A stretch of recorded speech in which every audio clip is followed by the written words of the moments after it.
हाचू हम पहाड़ी। जय बिरकारा बजरंगी, हर हर हर हर हर हर हर हर हर हर हर हर महादेव। आप सभी के परिवार के ऊपर महादेव की कृपा और बजरंगबली का आशीर्वाद हमेशा बने रहने चाहिए। दोस्तों आज की सत्य घटना में आगे बढ़ने से पहले मैं आप लोगों से सभी से ये रिक्वेस्ट करूंगा कि आने वाली 10 अप्रैल को अवश्य जोशीमठ पहुँचे और जोशीमठ जितने अधिक से अधिक मात्रा में पहुँचे तो वो रजिस्ट्रेशन जरूर कराएं। और रजिस्ट्रेशन के लिए हमारे दोस्तों जो रुद्रपुर होते हुए लालकुआ, हल्द्वानी और भवाली और रानीखेत, अल्मोड़ा वाले जो भी साथी हैं तो वो इन नंबरों पर आप संपर्क कर सकते हैं हमारे जोशी जी से या हमारे शिवम जी से, तो अवश्य ही वो आपका रजिस्ट्रेशन कर लेंगे। और दोस्तों 1 तारीख से पहले आप अवश्य अपना रजिस्ट्रेशन कराएं ताकि आपको ये जो नौत लगा है ये जोशीमठ से लगा है दोस्तों। ये रात लागी गोछो नते नरसिंहनी, ये रात लागी गोछो नते नरसिंहनी।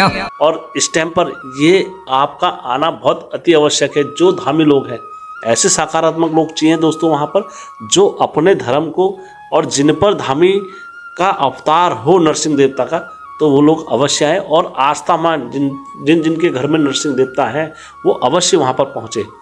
दोस्तों एक रिक्वेस्ट और करना चाहता हूँ मैं आप लोगों से, यदि आप लोगों के पास भी कोई ऐसी सत्य घटना और सत्य कहानी है तो दोस्तों आप लोग अवश्य ही इस चैनल के साथ साझा कर सकते हैं। और यकीन माने दोस्तों मेरा कि मैं उसे सत्य घटना समझ के ही इस चैनल में अपलोड करता हूँ।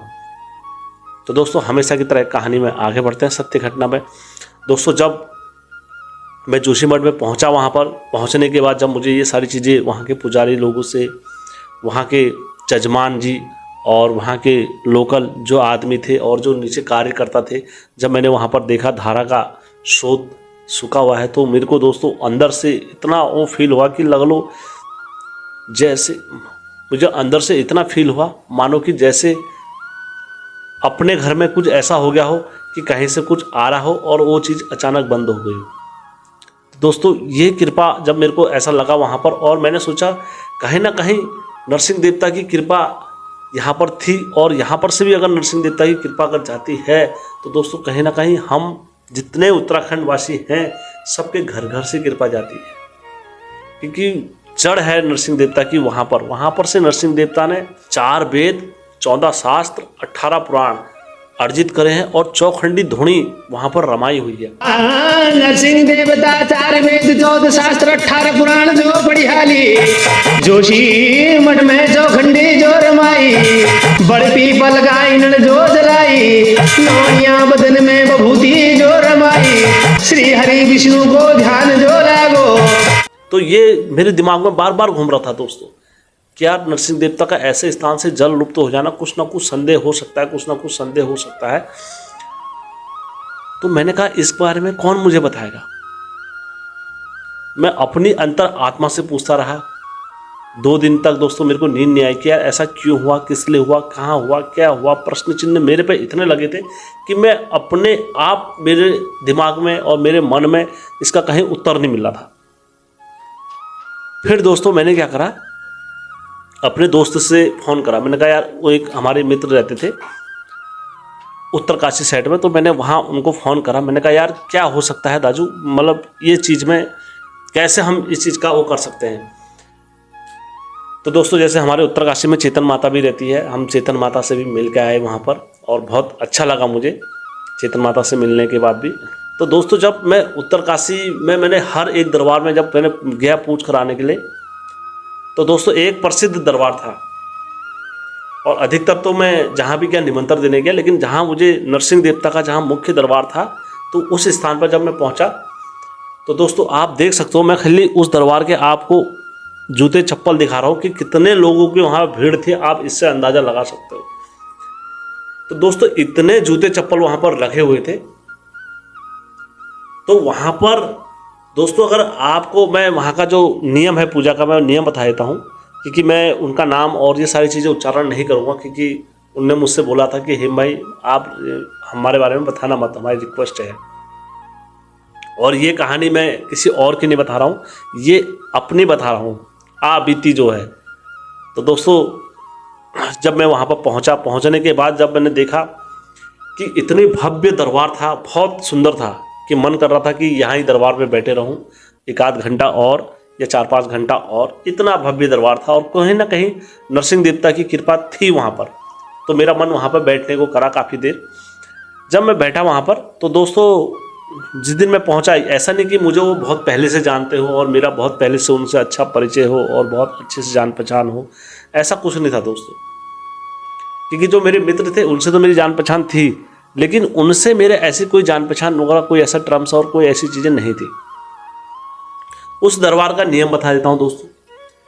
आपकी परेशानी कितनी बड़ी हो या समस्या कितनी बड़ी हो, कुछ भी हो, अगर आप उस दरबार में जा रहे हो तो एक परात जैसी है, पीतल की परात जैसी। पीतल की परात में जितने भी लोग आएंगे उसमें चावल रखेंगे, और जब उतने सारे लोग जब चावल लगते हैं तो उसके बाद जब देवता आता है तो देवता उस परात में से ऐसे चावल उठाएगा, और चावल उठाने के बाद या तो उनका नाम पुकारेगा, नाम नहीं पुकारेगा तो उनके ओर को मारेगा, और चावल जिसके ओर को विपदा ज़्यादा होगी तो उसके ओर को चावल मारेगा, वो आगे आ जाते हैं। और पहले तो नाम लेके बुलाता है देवता। तो अब जब मैं वहाँ पर गया तो दोस्तों वहाँ पर जो दरबार में नियम है, सुबह 9 बजे से भीड़ लग जाती है और शाम के 5 बजे तक उस दरबार में इतनी भीड़ रहती है। दरबार में आपको सुबह 9 बजे से जाना पड़ता है और शाम के 5 बजे तक आपको वहीं रहना पड़ता है, और उसमें भी देवता की दया दृष्टि है। अगर नंबर आ गया तो फिर आप पे देवता आपके घर तक चाहे कहीं भी जाना होगा आपका भला करने के लिए जाएगा। और यद्यपि अगर देवता नहीं आया है और अगर आपका नंबर नहीं आया है तो आपको मायूस होकर भी जाना पड़ता है वहाँ से। तो इसमें उनका किसी का जोर नहीं है, वो देवता की मर्जी चलती है। वहाँ पर सब देवता ही करता धरता है नरसिंह देवता वहाँ पर, और जो नरसिंह देवता है खरण्य नरसिंह है। तो दोस्तों जब ये सारा दृश्य वहाँ पर चल रहा था लगातार, मैं भी गया वहाँ पर। मेरा जो समय पहुँचा वहाँ पर 2 बजे के आसपास, और 3 बजे मेरे जब मित्र के पास गया, 3 बजे हम वहाँ से लगे, तो 3-3:30 बजे करीबन उस दरबार में हम पहुँचे वहाँ पर नरसिंह देवता के। जब दरबार में पहुँचे तो मैंने जो चावल लेके जा रखा था, मैं चावल मैंने परात में रखे। परात में रखने के बाद मैंने अपनी पूँछ रख दी। तो मुझसे वहाँ पर काफ़ी लोगों ने कहा कि यार हम तो सुबह से आ रखे हैं और हमारा नंबर नहीं आया है, तो तुम्हारा कहाँ से आएगा, नंबर नहीं आएगा ऐसे। तो मैं भी दोस्तों बेफिक्र था, मैंने कहा चलो नंबर आए ना आए कोई बात नहीं, मैं दर्शन करने आ रखा हूँ और दर्शन मिल जाएंगे। और भाव मेरे दिल में एक ही था, क्या था कि मेरे नरसिंह देवता की जलधारा क्यों सूखी, और जोशीमठ से शक्ति जलधारा सूखने का कारण क्या रहा। और इसके अलावा मेरे मन में कुछ और डाउट नहीं था, मैंने बस वहां पर ही पूछ रख दी। तो दोस्तों जैसी चलती रही, सभी लोगों की पूछ चलती रही। नरसिंह देवता बारी बारी से सब लोगों को बुलाते रहे पूछ में, और बारी बारी से फैसला करते रहे। 4 बजे जैसी, तो 4 बजे करीबन फट से मैं पीछे मोबाइल में गेम खेल रहा था, तो वहाँ आवाज़ आ गई। दोस्तों एक रत्ती भी झूठ नहीं बोलूँगा, जो बोलूँगा सत्य बोलूँगा। सीधा आवाज़ आ गई कि जोशीमठ से जो आया है वो आगे आ जाओ।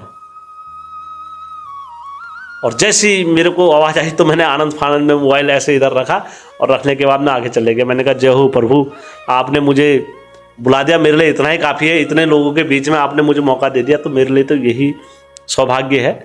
तो नरसिंह देवता ने वहाँ पर दोस्तों नहीं भी थे, 200-300 लोग थे। तो 200-300 लोगों के बीच में जो वचन बोले नरसिंह देवता ने, मैं वो आप लोगों के सामने रख रहा हूँ। उन्होंने बोला आज पहली बार मेरे दरबार में कोई ऐसा व्यक्ति आया जिसने मेरे दरबार की पूज मेरे ही दरबार में रख दी। नहीं तो आज तक जितने भी लोग आए मेरे दरबार पे, कहीं कहीं से लोग, हर जगह से लोग आए, तो उन्होंने क्या रखा, यहाँ पर अपने अपने घर की समस्या रखी। लेकिन आज पहली बार कोई ऐसा बंदा आया जिसने मेरे दरबार में मेरी पूज रख दी। तो मैंने कहा प्रभु ये तो प्रभु आप जानते होगे, आप दया दृष्टि सब, आप त्रिकालदर्शी हो, देखने वाले हो सब कुछ, आप जो कह रहे होगे सही कह रहे होगे। प्रभु आप मुझे रास्ता बताओ, मैं क्या कर सकता हूँ। मैंने फिर भी नहीं बोला मैं किस लिए आ रहा हूँ, क्या आ रहा हूँ। तब फिर उनने मुझसे बोला कि तू जो धारा के लिए आ रखा है यहाँ पर, कि तेरी ये प्रश्न चिन्ह तेरा जो धारा का सूखने का है, तो ये धारा सूखने का एक कारण है कि मेरा मंदिर से मेरी पूजा राह रीति वहाँ ख़त्म कर दी है, और जो राह रीति मेरे हिसाब से नहीं होगी तो भाई मैं एक ऐसा नरसिंह हूँ, बिगड़ने में आ जाऊँगा तो जितना बद्रीनाथ है पूरा बद्रीनाथ भी नीचे को ढह के आ जाता है। दोस्तों मैं मिथ्या नहीं बोल रहा हूँ, ऐसी परले आ जाएगी, ऐसी परले आ जाएगी कि मेरे क्रोध से कोई नहीं बच सकता।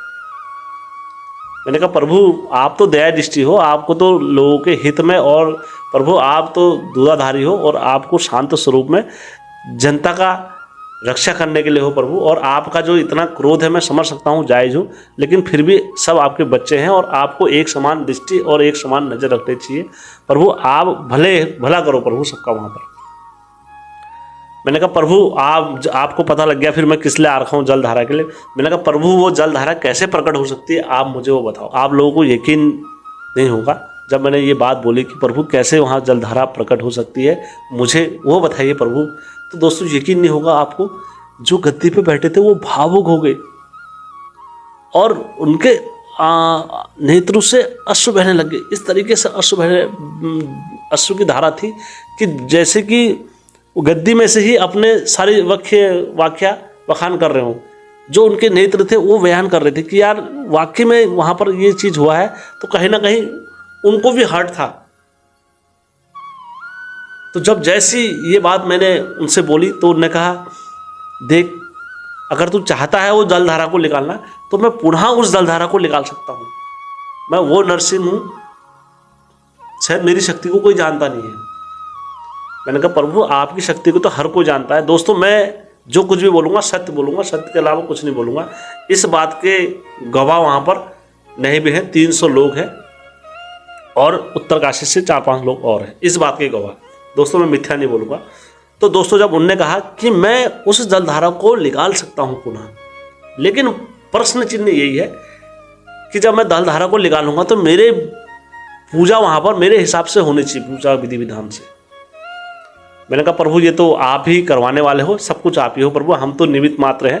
यदि प्रभु आपने मुझे इतने लोगों में से चुना है तो प्रभु मैं इसके लिए बड़ा शुक्रगुजार हूँ आपका, लेकिन प्रभु आपको ये काम करना होगा। तो उनने मुझे बताया 5 तत्वों का नाग बनाना पड़ेगा और उस नाग को वहाँ पर रखना पड़ेगा जहाँ पर जलधारा निकाल ली है, क्योंकि वहाँ पर से मेरा नाग जो जलधारा थी पहले की नाग की वो हटाई गई है वहाँ पर से, इस वजह से वो जलधारा सूख गई है। तो उन्होंने कहा 5 तत्वों का नाग बना के रखना पड़ेगा वहाँ पर तत्वों का, और उसके बाद उसमें चावल और वगैरह डालने पड़ेंगे, तो तब जाके वहाँ पर से जलधारा दोबारा से बहेगी जोशीमठ की। अब दोस्तों जब ये बात उनने कही तो मैंने कहा प्रभु अभी तो मैं एक वहाँ पर जागर का कार्यक्रम कर रहा हूँ, और भविष्य में कभी इस योग्य हो गया दोबारा से तो ये जो कार्यक्रम है हम इसको भी अच्छे से करेंगे 5 तत्वों का नाग, क्योंकि इसके लिए फिर मुझे काफ़ी लोगों से परमिशन और वहाँ के विधायक, लोकल विधायक से और सब लोगों से मिलकर और ट्रस्ट वालों से मिलकर तो तब उसका खोज का जल का स्रोत का खोज कराना पड़ेगा, तब जाके वो दोबारा से पुनः जल प्रकट हो।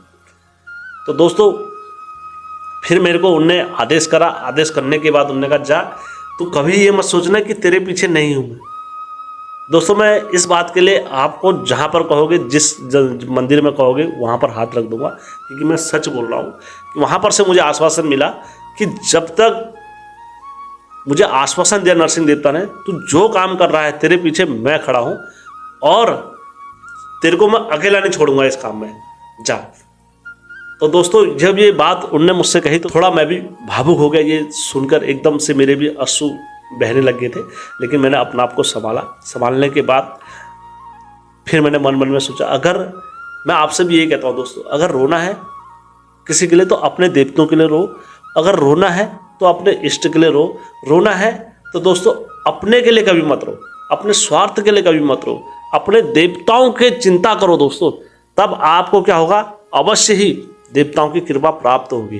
दोस्तों ये मैंने आपको कोई मनगढ़ंत कहानी नहीं सुना रखी है, और अगर इसका प्रमाण अगर किसी को भी चाहिए इस घटना का, इस कहानी का, तो आप मुझसे संपर्क कर सकते हो, अवश्य ही मैं आपको इसका प्रमाण दे दूंगा दोस्तों। और इसका प्रमाण, इसके जो साक्ष्य है, कम से कम 300 लोग साक्ष्य है, और 300 लोगों के सामने ये विचित्र घटना हुई है। जैसे उनने इतने शब्द मुझसे बोले तो नरसिंह देवता भी वहाँ पर से भावुक हो गए। भावुक होने के बाद उनने अपनी गद्दी छोड़ दी, फिर वो अपनी गद्दी में नहीं बैठे, और जितने लोग थे वहाँ पर सब घर को चले गए भावुक होकर। तो दोस्तों ये जो कुछ भी है ये सत्य घटना है, और जैसी ये मेरे साथ ये घटना हुई उसी दिन मैंने अपनी एडमिन ग्रुप टीम में ये सारी बातें बताई। तो उन्होंने कहा, हेम भाई आप बेफिक्र रहिए, आप कदम उठाइए, हम आपके साथ में हैं, कोई आपके साथ हो या ना हो, हम आपके साथ में हर हमेशा हैं और आगे भी रहेंगे। हेम भाई आप कदम बढ़ाओ और हम आपको पीछे नहीं होने देंगे। तो दोस्तों ये सत्य घटना है और मैं इसमें कुछ भी असत्य नहीं बोल रहा हूँ। यदि आप लोगों को सबको वीडियो अच्छा लगा होगा तो दोस्तों अवश्य दोस्तों के साथ शेयर करना। धन्यवाद। तेरो पुरुष नंग है गोचो रे जोशी माट मजा पुरुष जोशी माट में जो है वो ए जोशी माट मजा हेला नोते नारा सिंगा ये भैया धोरा तवली धोरा यारा तपली